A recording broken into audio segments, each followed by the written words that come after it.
Hello friends, welcome to our channel uncover education. आज हम गणित के बारे में पढ़ने वाले हैं। इसमें हम लोग देखेंगे कि यूपी टेट और सुपर टेट जो हमारी परीक्षा है, यूपी टेट में जो है 30 नंबर के क्वेश्चंस आते हैं और सुपर टेट में जो 20 नंबर के क्वेश्चंस आते हैं। तो हम लोगों को इस सीरीज में गणित पढ़ते समय ये ध्यान देना है कि हमको बहुत ज़्यादा विद्वान नहीं बनना है, हमको एडवांस लेवल नहीं पढ़ना है। हम चाहते हैं कि कुछ ऐसे बच्चे जो गणित से भागते हैं, गणित में कमजोर हैं, उनको कैसे समझाएं हम कि वो जो है चीज़ों को आसानी से समझ सकें और कम से कम 17, 18, 19, 20, 21 नंबर तक जो है वो ले आ सकें। जो लोग कभी कभी ऐसा होता है कि गणित के नाम पे पूरे 30 के 30 क्वेश्चन ही छोड़ देते हैं, उसमें 10, 11 नंबर पा जाते हैं। ठीक है, तो हम थोड़ा एफर्ट लगा करके उसमें जो है उनको कम से कम मतलब 20-21 नंबर तक पहुंचाने की कोशिश करेंगे। और सुपर टेट में ये चीज जो है हमारी कितनी होगी, 13-14 नंबर तक के क्वेश्चंस को हम लोग कवर करेंगे। ठीक है, तो इसी क्रम में आज हम लोग पढ़ने वाले क्या हैं, संख्या पद्धति के बारे में पढ़ने वाले। ठीक है, देखिए पढ़ना है हमको क्या, संख्या पद्धति। यहाँ पे जो चैप्टर का नाम है वो क्या है, संख्या है। संख्या जो होती है वो किससे मिलकर के बनी होती है। अगर आपसे कोई पूछे संख्या किससे मिलकर के बनी होती है, तो आप कहेंगे संख्या जो होती है वो अंकों से मिलकर के बनी होती है, जिसको अंग्रेजी में बोला जाता है डिजिट। ठीक है, अच्छा डिजिट्स में आप किन डिजिट को जानते हैं, तो आप जानते होंगे जीरो क्या है, एक डिजिट है। 1, 2, 3, 4, 5, 6, 7, 8 और 9, ये टोटल जो है कितनी डिजिट्स हैं, तो ये टोटल जो है 10 डिजिट हैं। ठीक है, इसलिए जो हम लोग गणित पढ़ते हैं वो जो हम लोगों की गणित है वो किस प्रणाली पर आधारित है, तो किस प्रणाली या किस पद्धति पर आधारित है, तो हमारी जो गणित है वो दशमलव संख्या प्रणाली या दशमलव संख्या पद्धति पर आधारित है। ठीक है, दशमलव संख्या प्रणाली पर या दशमलव संख्या प्रणाली या पद्धति पर आधारित है। ठीक है, चलिए देखिए, ध्यान दीजिए आगे। तो हमारी संख्या किससे बनती है, अंकों से। अंकों की संख्या कितनी है, 0 से लेकर के 9 तक कितने अंक हैं, 10 हैं।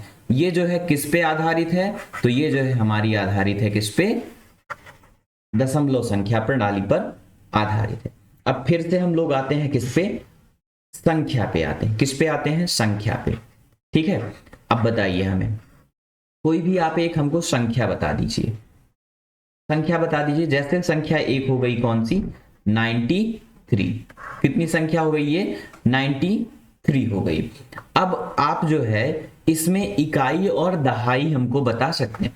इसको क्या बोलते हैं, इसको बोलते हैं इकाई का अंक, इकाई का अंक। और इसको क्या बोलते हैं, इसको बोलते हैं क्या, दहाई का अंक। क्या बोलते हैं, दहाई का अंक बोलते हैं। ठीक है, अब जब जो है बचपन में आप लोगों ने गिनती पढ़ा था तो उस समय पे बताया नहीं था क्या कि 9 दहाई, कितनी दहाई, 9 दहाई 3 इकाई, कितना हो गया, 90 3 93 हो गया, 90 3 93 हो गया। तो इसमें जब 9 दहाई, 9 दहाई मतलब 9 गुणे 10, ठीक है, 3 इकाई धन 3 गुणे इकाई, इकाई मतलब कितना होता है, 1 होता है, और दहाई का मतलब क्या होता है, 10 होता है। तो जब आप इसको जोड़ते हैं 90 3 93, तभी तो आता है ये चीज। ठीक है, तो ये चीज जो है आपको समझ में आया होगा। चलिए देखिए, एक अंक ले लीजिए, कौन सा, कोई भी अंक ले लीजिए, चलिए बोलिए जल्दी से, एक अंक ले लीजिए 359, ये आपका कोई अंक है। ठीक है, अगर आपसे मैं पूछूं कि इस संख्या में, इस संख्या में आप जो है हमको क्या बताइए, इस संख्या में 5 का, किसका, 5 का अंकित मान बताइए, 5 का अंकित मान बताइए। चलिए जल्दी से बताइए आप लोग, 5 का अंकित मान क्या होगा, कमेंट बॉक्स में जल्दी से बता दीजिए। देखिए अंकित मान किसका पूछ रहा है, 5 का पूछ रहा है। तो अंकित मान क्या होता है, अंकित मान को जो है अंग्रेजी में बोला जाता है फेस वैल्यू। अंकित मान को क्या बोलते हैं, फेस वैल्यू बोलते हैं। तो 5 का जो है फेस वैल्यू आप बता सकते हैं। देखिए तो अंकित मान या शुद्ध मान जो होता है वही होता है जो हमको क्या है, प्रत्यक्ष रूप में दिखाई दे रहा है। तो अंकित मान या फेस वैल्यू क्या है, आपके चेहरे पे क्या दिखाई दे रहा है, फेस पे क्या दिखाई दे रहा है, वही आपका क्या है, अंकित मान है। जो हमें क्या हो रहा है, दिखाई दे रहा है, वही क्या है, अंकित मान है। तो यहां 5 का अंकित मान कितना है, तो भैया 5 का अंकित मान 5 ही होगा। ठीक है, अगर चलो हम आपसे पूछ लें कि 8294, इसमें 9 का जो है अंकित मान बताइए आप, तो 9 का अंकित मान कितना हो जाएगा, सीधे बताएंगे आप कि अंकित मान माने जो हमको शुद्ध रूप से दिखाई दे रहा है वही अंकित मान कहलाता है। तो 9 का अंकित मान कितना हो जाएगा, 9 ही होगा। ठीक है, चलिए इसी संख्या 359 में, किसमें, ये आपको जो है एक संख्या जो दी थी, कौन सी, 359, इसमें जो है अगर आपसे पूछ, यहां पे अंकित मान पूछा, अब आपसे मैं पूछूं कि मैं 5 का स्थानीय मान बताइए। ठीक है, स्थानीय मान, अब की बार जो है स्थानीय मान पूछ रहा है। ठीक है, चलो देखो स्थानीय मान कितना होगा, तो स्थानीय मान इसका कितना हो जाएगा, ये इकाई, दहाई, सैकड़ा, तो इसका स्थानीय मान कितना हो गया, 5 गुणे दहाई पे है तो 10 बराबर हो गया कितना, 50। स्थानीय मान को जो है अंग्रेजी में क्या बोलते हैं, प्लेस वैल्यू बोलते हैं। ठीक है, इसको हम आपको डिस्कस करेंगे, विस्तृत रूप में डिस्कस करेंगे, लेकिन आज जो है थोड़ा ओवरव्यू ले रहे हैं हम लोग। ठीक है, चलिए देखिए, तो इसका 5 का स्थानीय मान कितना हो गया, 50 हो गया। ठीक है, चलिए अगर आपसे पूछे कि जो है 3 का स्थानीय मान बताइए, 3 का स्थानीय मान बताइए, तो 3 का स्थानीय मान कितना हो जाएगा, 3 का स्थानीय मान कितना हो जाएगा भाई, अगर आपसे कोई पूछ ले कि 3 का स्थानीय मान किसमें, 359 में, तो कितना हो जाएगा, इकाई, दहाई, सैकड़ा, सैकड़ा माने 100, तो 3 गुणे 100 बराबर हो गया कितना, 300। तो 3 का स्थानीय मान कितना हो गया, 300। और 3 का अगर जो है आपसे फेस वैल्यू या अंकित मान पूछ ले तब कितना होगा, तो जो हमको दिखाई दे रहा है, अंकित है जो, ठीक है, वो क्या है, वो 3 ही है। ठीक है, नेक्स्ट देखिए, ये सब चीजें हम लोग स्थानीय मान अर्थात प्लेस वैल्यू, फेस वैल्यू अर्थात अंकित मान, ये सब हम आगे के वीडियोस में आगे अच्छे से आगे की क्लासेस में डिस्कस करेंगे, पूरा आपको विस्तृत समझाऊंगा, लेकिन अभी आप ओवरव्यू लीजिए। ठीक है, चलिए अभी हम लोग जो है संख्या पद्धति में कुछ जो आपके जो है एग्जाम में पूछी जाती हैं, प्राकृतिक संख्या क्या होती है, पूर्ण संख्या क्या होती है, पूर्णांक क्या होता है, ठीक है, इन सब के बारे में थोड़ा डिस्कस करते हैं। चलिए आप, अगर आपको आता है तो चलिए बताइए, प्राकृतिक संख्या, प्राकृतिक संख्या क्या है, ठीक है, फिर आप बताइए हमको कि पूर्ण संख्या क्या होती है, ठीक, फिर आप हमको बताइए कि पूर्णांक क्या होता है। ये 3 चीज आप हमको जल्दी से बताइए, पूर्णांक क्या होता है। ठीक, चलिए प्राकृतिक संख्या जो होती है उसको कमेंट बॉक्स में बताइए, सबसे छोटी प्राकृतिक संख्या कितनी है। देखिए प्राकृतिक संख्या जो होती है वो सबसे छोटी प्राकृतिक संख्या कितनी होती है, प्राकृतिक संख्या को अंग्रेजी में बोलते हैं नेचुरल, नेचुरल नंबर। अच्छा, यहां पे प्राकृतिक में क्या आ रहा है, प्राकृतिक में आ रहा है प्रकृति। ठीक है, अगर प्रकृति में कोई भी चीज दिख रही है आपको, एग्जिस्ट कर रही है, अगर प्रकृति में कोई भी चीज विद्यमान है, तो आप उसको कहां से गिनती शुरू करते हैं। तो आपसे अगर पूछा जाए तो आप गिनती कहां से शुरू करते हैं, आप उसकी गिनती शुरू करते हैं कहां से, 1 से शुरू करते हैं ना।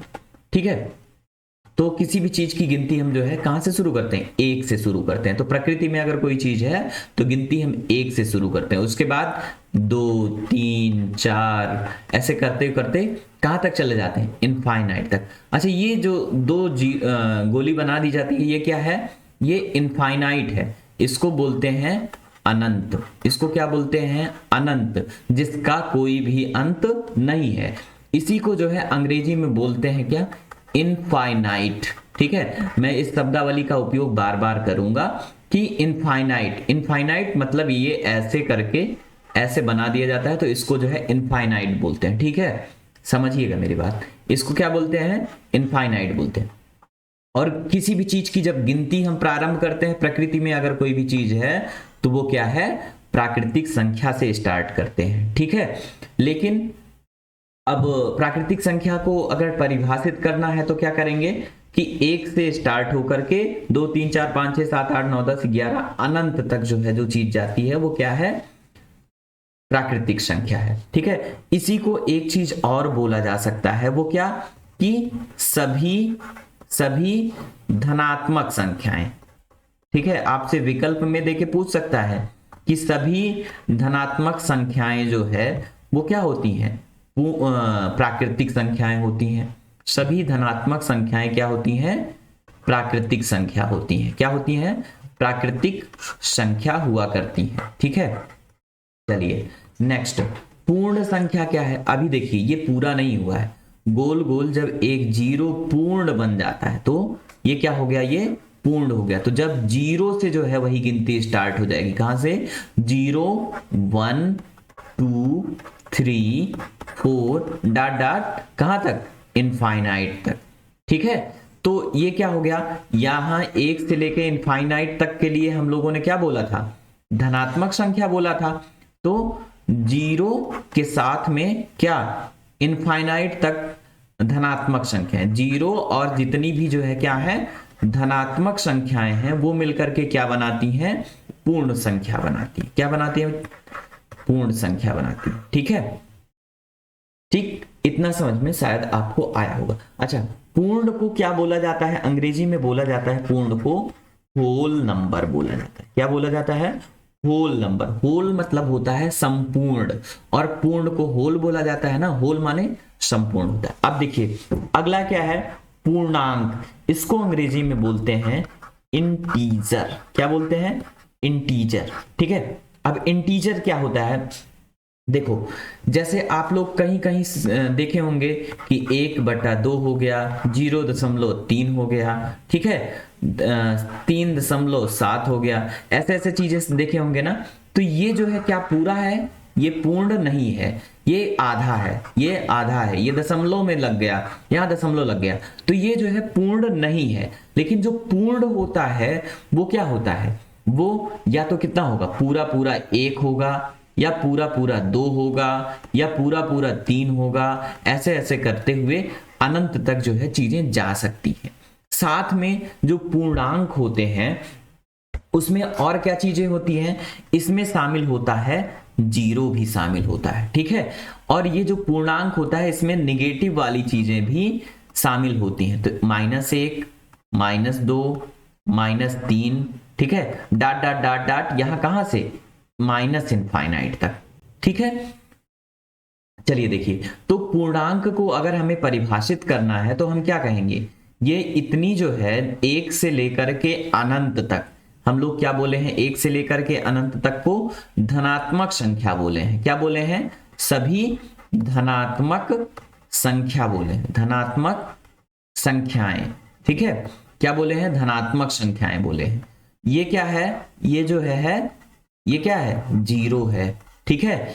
और -1 से लेकर के -2 -3 -4 माइनस अनंत तक, तो इनको हम क्या बोलेंगे, इनको बोल देंगे हम लोग क्या, ऋणात्मक संख्याएं।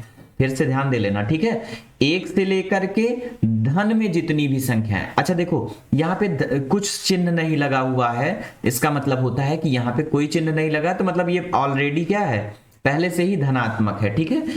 तो 1 से लेकर के अनंत तक की संख्या जो है वो धनात्मक संख्याएं हुई, ठीक है। और -1 -2 -3 माइनस इनफाइनाइट, ये क्या हो गई, ऋणात्मक संख्या हो गई, ठीक है। तो अगर आपसे पूछे कि पूर्णांक क्या है, तो पूर्णांक क्या है, ऋणात्मक संख्या, जीरो और धनात्मक संख्या, इन तीनों को जब क्या कर दिया जाता है, मिला दिया जाता है, तो क्या बन जाता है, पूर्णांक बन जाता है, ठीक है। तो पूर्णांक को अगर हम लोग लिखें कि पूर्णांक क्या है, तो पूर्णांक क्या है, पूर्णांक बराबर हो जाएगा ऋणात्मक संख्या, ऋणात्मक संख्या धन के साथ में जो है जितनी भी धनात्मक संख्याएं हैं, ठीक है, धनात्मक संख्याएं और साथ में कौन सी चीज, जीरो, अर्थात ये negative numbers plus positive numbers, साथ में क्या, ये पॉजिटिव नंबर्स, ठीक है, और प्लस जीरो, ये तीनों मिलकर के क्या बनाते हैं, इंटीजर्स बनाते हैं, अर्थात पूर्णांक बनाते हैं। क्या बनाते हैं भाई, पूर्णांक बनाते हैं। समझ में आया होगा शायद आपको, ठीक है, हमारी बात को अगर आपने ध्यान से सुना होगा। तो चलिए आप यहीं पे रिवीजन करते हुए हमको बता दीजिए, नेचुरल नंबर या प्राकृतिक संख्या क्या है, कहां से स्टार्ट होती है, 1 2 3 से स्टार्ट होती है, ठीक है। होल नंबर या पूर्ण संख्या कहां से स्टार्ट होती है, तो 0 1 2 3 से शुरू होती है, ठीक है। पूर्णांक संख्या या इंटीजर कहां से शुरू होती है, तो इंटीजर शुरू होती है माइनस इनफाइनाइट से, डॉट डॉट डॉट, -3 -2 -1, साथ में 0, फिर जो है 1 2 3 4 5 6 7 8 9 10 इनफाइनाइट तक, ठीक है। ये इनफाइनाइट भी आप समझ गए हैं कि अनंत, जिसकी गिनती नहीं है, ठीक है। तो ये हो गया इंटीजर्स के बारे में, अर्थात हम लोग समझ गए ना कि सभी धनात्मक संख्या, ऋणात्मक संख्या और साथ में जीरो जो है क्या कहलाता है, पूर्णांक कहलाता है, ठीक है। अच्छा एक क्वेश्चन देता हूं आपको कि कोई भी जो है संख्या है 3.28 है, ठीक है, 3.28 है, इसका का जो है आप पूर्णांक बताइए, इसका इंटीजर बताइए आप लोग, इसका इंटीजर क्या होगा, तो देखिए जब कोई भी चीज जो है 5 से कम है, जैसे ये चीज जो है क्या है, 3.5 से क्या है, कम है ना, पीछे है, तो इसका पूर्णांक क्या होगा, इसका पूर्णांक हो जाएगा 3, इसका पूर्णांक कितना हो जाएगा, 3 हो जाएगा।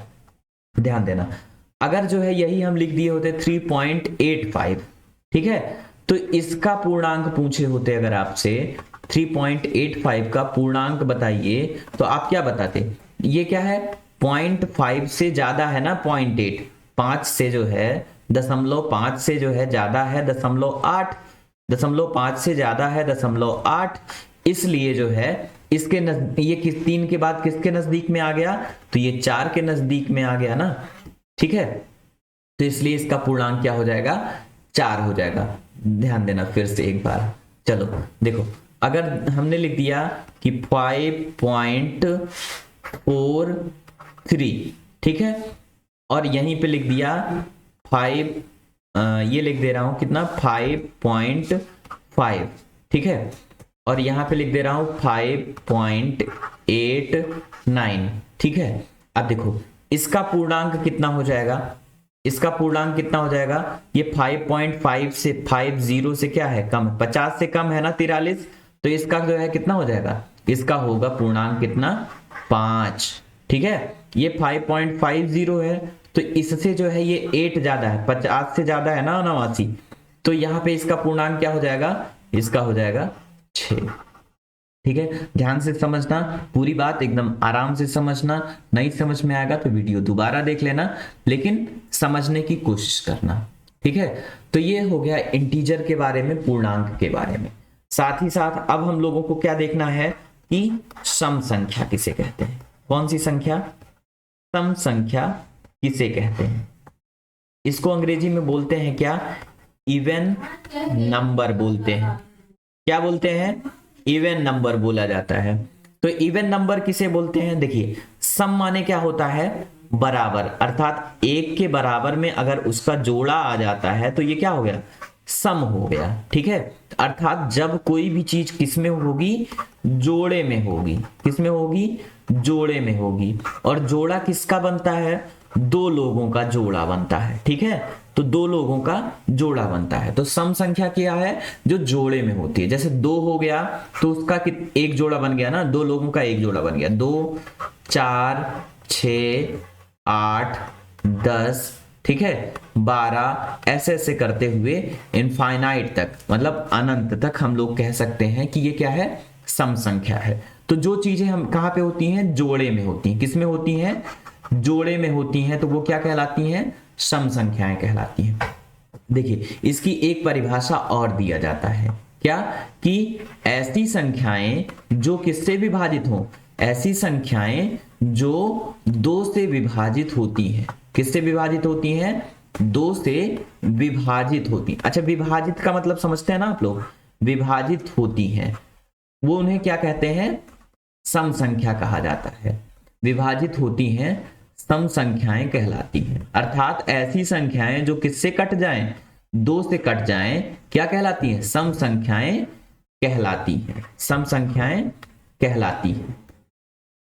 अब आपसे अगर कोई पूछ ले कि 2 से विभाजित कह रहा है ना, विभाजित का मतलब है कि आप लोग जो सामान्य भाषा में बोलते हैं क्या, कि कट जाती हैं, 2 से कट जाती हैं, उनको क्या बोलते हैं? सम संख्या बोला जाता है। देखिए ध्यान से, 2 से कटने वाली संख्याएं कौन सी होंगी? तो कोई भी संख्या आप ले लीजिए, ठीक है, कोई भी संख्या आप ले लीजिए, कितनी भी बड़ी संख्या ले लीजिए, जो उसके लास्ट वाला, ये इकाई होगा ना, इधर से आप पढ़ेंगे इकाई का अंक ना, इधर से अगर आप पढ़ेंगे तो ये होगा क्या? इकाई का अंक होगा। तो जिस किसी भी संख्या के इकाई अंक में क्या होगा? 0, 2, 4, 6, 8, ये जो है जहां पे होंगे वो क्या होगा? 2 से कट जाएगा, उसका जोड़ा बन जाएगा, ठीक है, अर्थात वो क्या होगी? सम संख्या होगी। ठीक, चलिए अब थोड़ा जान लेते हैं क्या कि विषम संख्या क्या है। क्या है? विषम संख्या। विषम संख्या, ठीक, विषम संख्या क्या होती है? विषम संख्या, या इसको बोला जाता है ऑड नंबर। क्या बोला जाता है इसको? ऑड नंबर बोला जाता है, ठीक है, ऑड नंबर। अब देखिए सम था तो वहां पे क्या बन रहा था? जोड़ा बन रहा था। और जब विषम है तो यहां पे जोड़ा नहीं बनेगा, यहां पे जोड़ा नहीं बनेगा, ठीक है। जैसे 1 है तो 1 आदमी का जोड़ा बनेगा? नहीं बनेगा। 3 है, 3 आदमी का जोड़ा बनेगा? नहीं। 1, 2 का तो जोड़ा बन गया, 1 फिर भी छूट गया बेचारा, तो इसका जोड़ा नहीं बन रहा है, ठीक है। तो जहां पे जोड़ा नहीं बनेगा वो क्या होगा? वो जो है होगा विषम संख्या कहलाएगा, ठीक है, कोई दिक्कत नहीं होनी चाहिए। तो विषम संख्याएं क्या होती हैं? जिसका जोड़ा नहीं बनता है वो विषम संख्याएं होती हैं। या विषम संख्या किसे कहते हैं? जो संख्याएं क्या नहीं होती हैं, सम संख्या जो नहीं होती हैं, उन्हें विषम संख्या कहा जाता है। विषम संख्या किसे कहते हैं? ऐसी संख्याएं जो क्या होती हैं? 2 से विभाजित नहीं होती हैं। जो 2 से विभाजित नहीं होती हैं उन्हें क्या कहा जाता है? विषम संख्या कहा जाता है। चाहिए अगर मन कहेगा आपका तो आप जो मैं बोल रहा हूं उसको लिख लीजिएगा कि जिसका जोड़ा नहीं बनता है विषम संख्या कहलाती है, ठीक। ऐसी संख्याएं जो सम संख्या नहीं होती हैं विषम संख्या कहलाती हैं। ऐसी संख्याएं जो 2 से विभाजित नहीं होती हैं विषम संख्या कहलाती हैं, ठीक है। इतना आशा करता हूं कि आपको समझ में आया होगा। अब आप देखिए कि भाज्य संख्या क्या होती है, अभाज्य संख्या क्या होती है और सह अभाज्य संख्या क्या होती है, ठीक है। तो सबसे पहले हम लोगों को जानना है किसके बारे में? अभाज्य संख्या। क्या जानेंगे? अभाज्य संख्या के बारे में जानेंगे। देखो अभाज्य संख्या क्या होती है, इसको अंग्रेजी में बोलते हैं, अंग्रेजी वाला जरूर ध्यान देना थोड़ा, ठीक है। इसको जो है अभाज्य संख्या या प्राइम नंबर बोला जाता है। ये अभाज्य को जो है, मैं अंग्रेजी वाला इसलिए कह रहा हूं, कहीं कहीं अभाज्य को कुछ दूसरा कुछ भी बोल देते हैं, तो इसलिए प्राइम नंबर को हमेशा प्राइम नंबर ही बोलेंगे, ठीक है। तो अभाज्य संख्या या प्राइम नंबर, ठीक है, इसके बारे में आप पढ़िए। अब देखो अभाज्य माने क्या होती है, मतलब हमारी बोलचाल की भाषा में तो यही होता है कि जो है जो क्या हो ना कटे, जो कटती नहीं है वो क्या है? वो अभाज्य संख्या है। लेकिन जब अगर आप परिभाषा के रूप में बोल रहे हैं, बतला रहे हैं, तो क्या होगी कि ऐसी संख्या, क्या? ऐसी संख्या जो सिर्फ किससे कटे? सिर्फ या तो सिर्फ स्वयं से, सिर्फ किससे कटे? स्वयं से या 1 से, या किससे, एक से विभाजित हो जाए, एक से विभाजित हो, उसे क्या बोलते हैं, ऐसी संख्या जो किससे कटे, स्वयं से या फिर एक से विभाजित हो, क्या कहलाती है, अभाज्य संख्या कहलाती है, अभाज्य संख्या कहलाती है। ठीक है, अभाज्य संख्या कहलाती है। इसको आप लोग जो है नोट डाउन कर सकते हैं। ठीक, अब देखिए इसको कैसे हम लोग देखते हैं। जैसे देखो एक संख्या ले लेते हैं हम लोग, कितनी, 13, कितनी ले लेते हैं, 13। अब 13 क्या है, 13 क्या ये किसी के पहाड़े में आ रही है, तो ये किसी के पहाड़े में नहीं आती, या तो ये जो है किसके पहाड़े में आएगी, या तो वो ये एक के पहाड़े में आएगी, और या तो ये किसके पहाड़े में आएगी, 13 के पहाड़े में आएगी। तो ऐसी संख्या अर्थात 13 जो सिर्फ स्वयं से अर्थात सिर्फ 13 से या एक से विभाजित हो, अभाज्य संख्या कहलाती है। समझ में आई बात आपको। देखिए अब अभाज्य संख्या के रूप में आप पूछेंगे कि दो क्या है, अभाज्य है। देखिए 2 का अगर आप गुणनखंड करेंगे तो या तो ये 1 से कटेगी, या तो किससे कटेगी, स्वयं 2 से कटेगी। फिर क्या, 3 का, ये 3 जो है किससे कटेगा, या तो 1 से कटेगा, या तो किससे कटेगा, 3 से कटेगा। ठीक है, साथ ही साथ फिर 5, ये भी उसी की तरह से है, 7, ठीक, 9, अच्छा देखना 9 हमने लिखा 9 ना। अब बताओ ये किससे कटेगा, 1 से कट जाएगा, ठीक है, 2 से नहीं कटेगा, 3 से कट जाएगा, हाँ भैया 3 से भी कट जाएगा, 4 से नहीं कटेगा, 5 से नहीं कटेगा, 6, 7, 8, 9 से फिर कटेगा। तो अगर आपसे कोई पूछे कि 9 जो है वो अभाज्य संख्या है, तो आप कहेंगे बिल्कुल नहीं। क्यों, क्योंकि ये जो है स्वयं से भी कट रहा, 1 से भी कट रही है, 9 से भी कट रही है, साथ ही साथ एक संख्या अन्य अर्थात 3 से भी कट रही है। तो 9 क्या अभाज्य संख्या है, नहीं, 9 अभाज्य संख्या नहीं है। ठीक है, आगे बढ़िए, 11, 13, इसी तरह से आप कहां तक बढ़ते हुए चले जाइए, ये आपका फेवरेट इनफाइनाइट तक बढ़ते हुए चले जाएंगे, तो आपको क्या मिल जाएगी, अभाज्य संख्याएं मिलती चली जाएंगी। ठीक है, चलिए आगे देखते हैं थोड़ा सा और समझते हैं।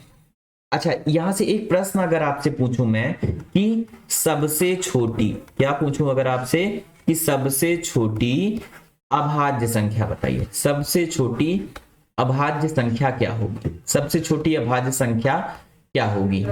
तो क्या आप बता सकते हैं कि सबसे छोटी अभाज्य संख्या क्या होगी, 2। सबसे छोटी अभाज्य संख्या क्या होगी, 2 होगी। ये जो है आप याद करके रखिएगा हमेशा के लिए। ठीक, थोड़ा सा अभाज्य संख्या के बारे में और जानते हैं। आपसे जो है परीक्षा में प्रश्न पूछ लिया जाता है कि अभाज्य संख्या के बारे में, क्या अभाज्य संख्या के बारे में प्रश्न पूछता है कि 1 से लेकर के 100 तक कितनी अभाज्य संख्याएं हैं। 1 से लेकर कहां तक, 100 तक, 1 से लेकर 100 तक कितनी अभाज्य संख्याएं हैं, कितनी अभाज्य संख्याएं हैं, ये कई बार प्रश्न पूछा हुआ है। ठीक है, देखो इसको हम पार्ट्स में डिवाइड करते हैं। 1 से लेकर आप बताइए 25 तक कितनी अभाज्य संख्याएं हैं, 1 से लेकर के 25 तक। तो अगर आप गिनती करेंगे तो 1 से लेकर के 25 तक कितनी अभाज्य संख्याएं या प्राइम नंबर्स हैं, तो 9 अभाज्य संख्याएं, 9 प्राइम नंबर्स हैं। कितने प्राइम नंबर हैं, 9 प्राइम नंबर्स। ठीक है, अगर फिर आपसे पूछूं कि 26 से लेकर, कहां से लेकर, 26 से लेकर आप बताइए हमको 50 तक। ठीक है, तो 26 से लेकर के 50 तक कितनी अभाज्य संख्याएं हैं, तो 6। 26 से लेकर के 50 तक 6 अभाज्य संख्याएं। ठीक है, 6 अभाज्य संख्याएं हैं।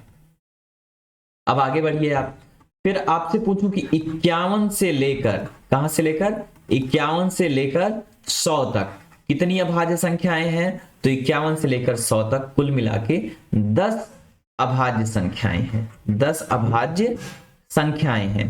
अब इन सब को मिला करके अगर आप गिनती कर लेंगे तो 1 से लेकर 100 तक कितनी अभाज्य संख्याएं बन गई, तो 9, 6, 15, 10 25। ठीक है, तो 1 से लेकर के 100 तक कितनी अभाज्य संख्याएं हैं?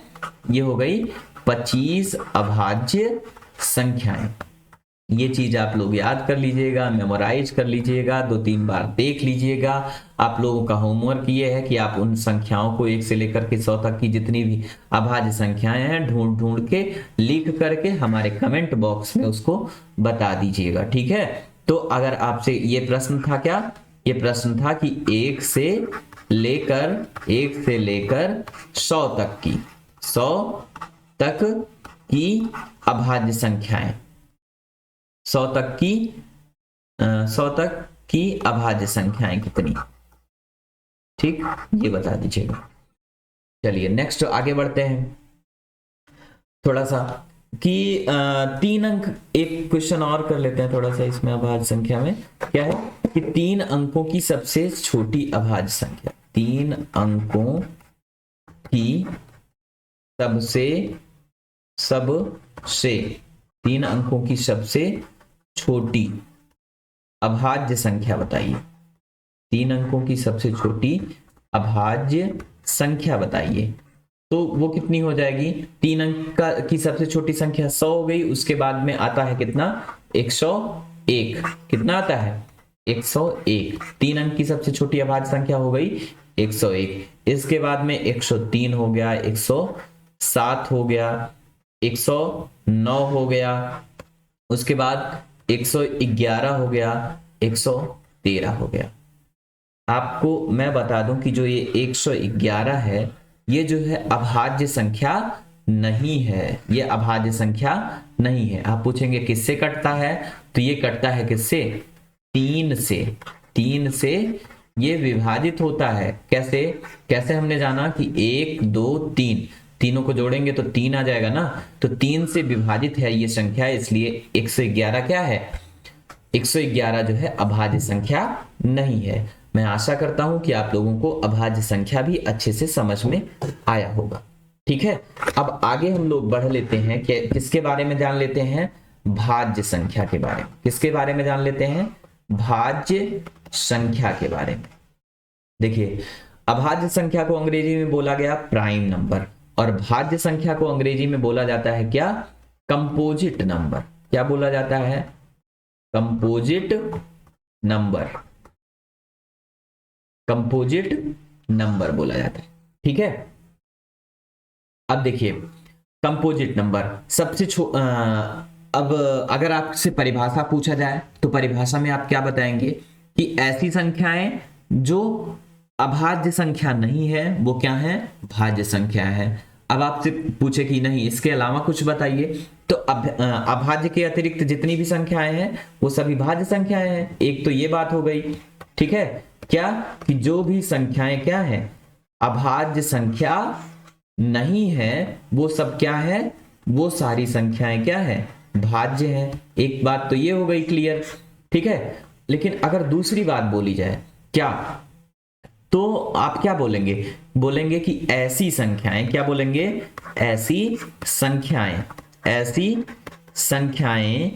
जो एक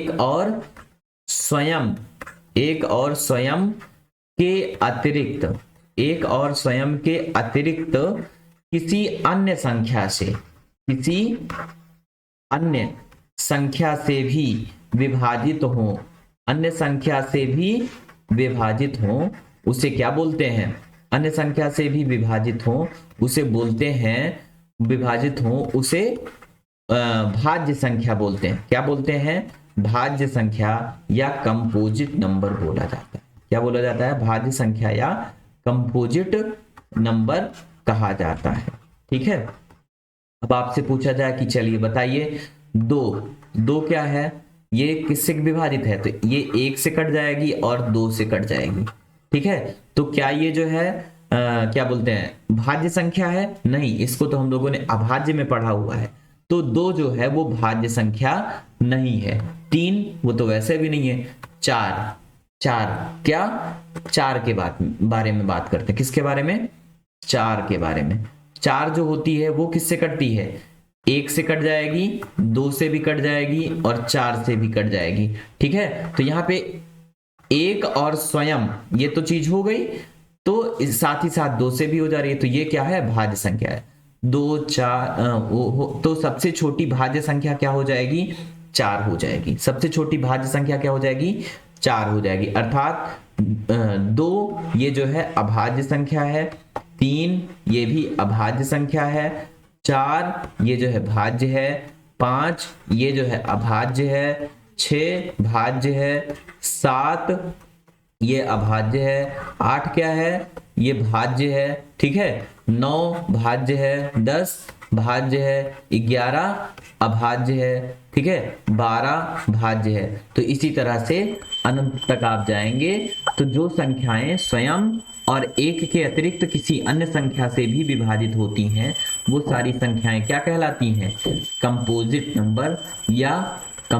नंबर या जो है क्या कहलाती हैं, भाज्य संख्या कहलाती हैं। बात शायद समझ में आपको आ गई होगी। ठीक है, जैसे आप देखिए, ले लीजिए कितना, 21 जो है 1 के पहाड़े में भी आएगा, 2 में नहीं आएगा, 3 सता 21 होता है। ठीक है, तो और साथ ही साथ 21 से भी आएगा, ठीक, 7 से भी आएगा।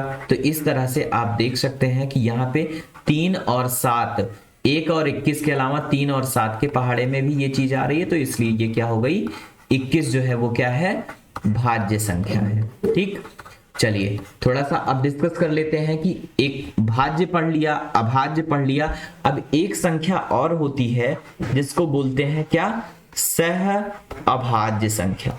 इसके बारे में थोड़ा ध्यान से देना, ठीक है, ध्यान से पढ़ना।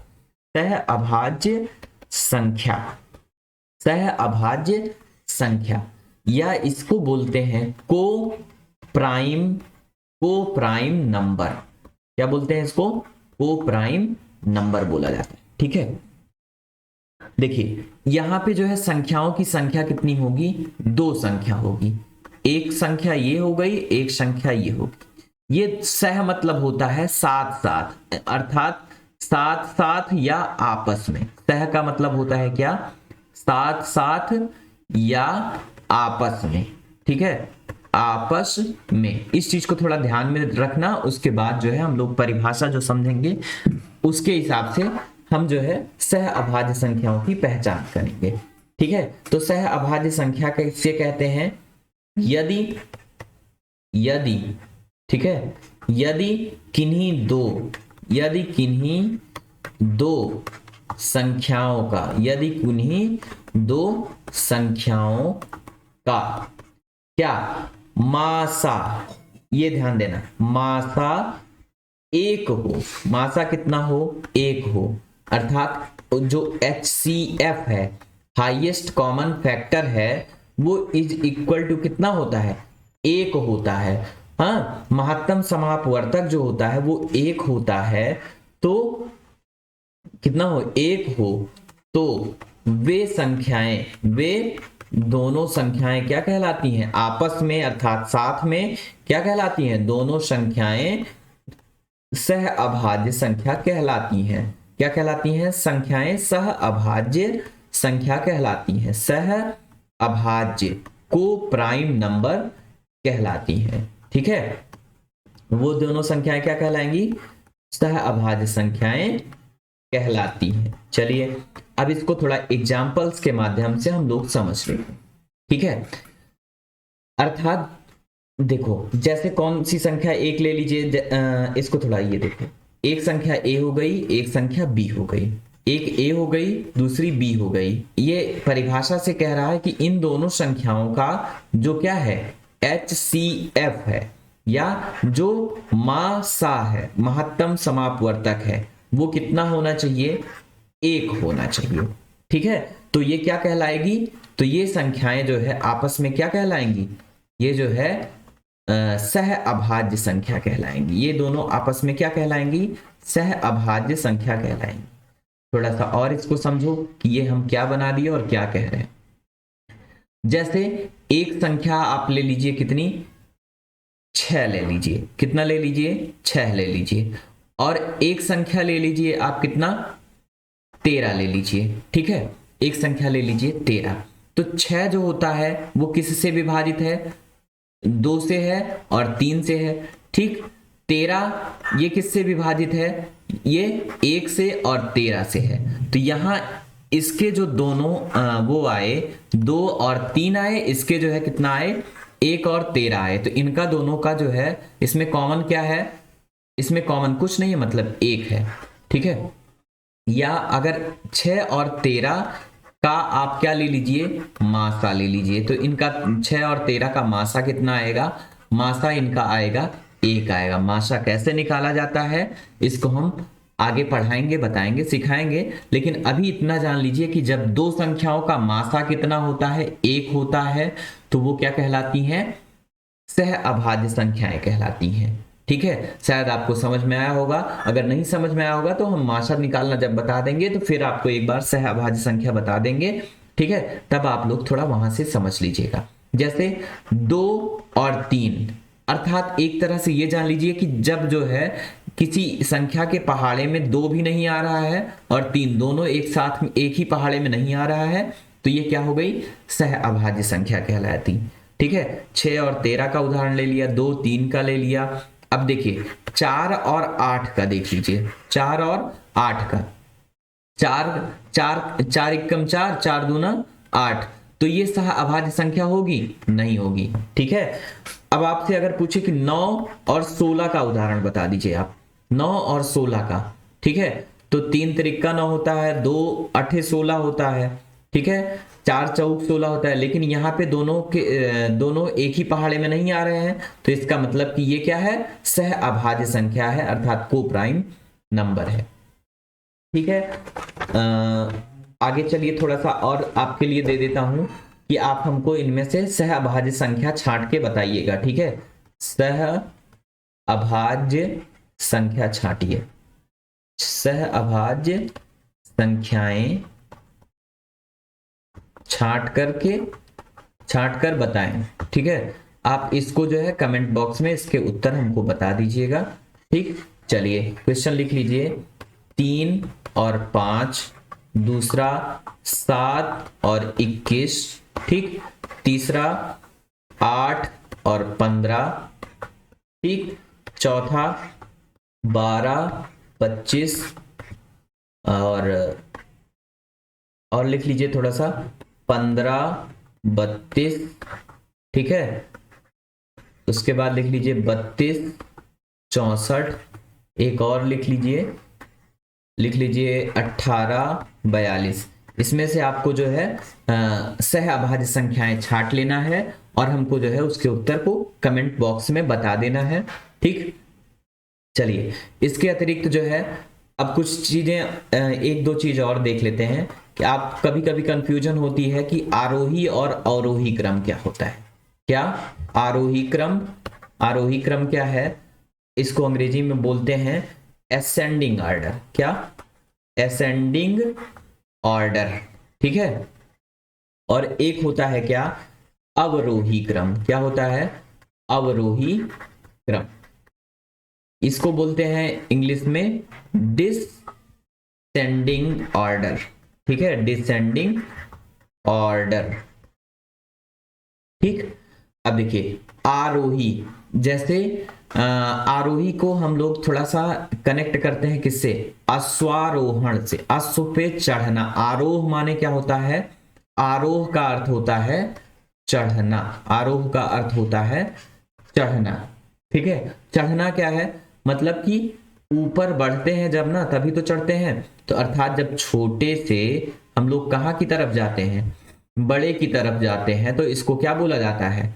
आरोही बोला जाता है ना। तो जब हम आरोह माने होता है ऊपर बढ़ना, ठीक है। और अवरोही जब बोलिए अब यहां पे क्या है? जब किसी को हम बुलाते हैं, मतलब नीचे की तरफ बुलाते हैं, तो वो क्या है? आवा, ठीक है, अर्थात नीचे की तरफ बुला रहे हैं, ठीक है। अर्थात बड़े से जो है कहां की तरफ आ रहा है? वो छोटे की तरफ जो है आ रहा है। तो ये क्या हुआ? तो ये अवरोहण हुआ। आरोहण का मतलब हुआ चढ़ना अर्थात आगे बढ़ना, और अवरोहण का मतलब हुआ जब हम किसी को बुला रहे हैं अर्थात नीचे बुला रहे हैं, तो ये क्या हो गया? डिसेंडिंग ऑर्डर हो गया। ठीक है, तो आरोहण और अवरोहण भी आपको समझ में आ गया होगा। ठीक है, अब आज के वीडियो में इतना ही हम लोग रखते हैं। बाकी जो है कुछ चीज़ों को हम लोग नेक्स्ट वीडियोस में कवर करेंगे। Thank you very